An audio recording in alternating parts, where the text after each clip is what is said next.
د ناصرباغ تاڼې په حدود بادیزو کې یو کس وژلی شوی دی.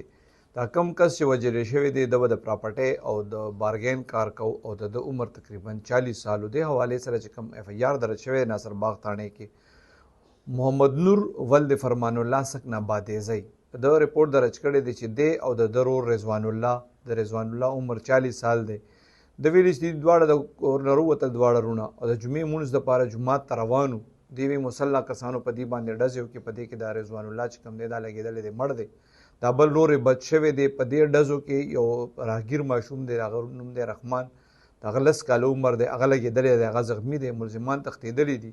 په اف ای آر کې دې وجه نه ده یاده کړې، خو د ناصرباغ تاڼې پولیس نه چې کله ما تپوس وکړو د هغې وینا دا ده چې کوم ملزمان دي څو میاشتې پهله د هغې رور قتل شوی او اوس هغې لږې شو د رضوان الله یې قتل که چې مخکې قتل شوی که ملک هغه د رضوان الله ملګری و.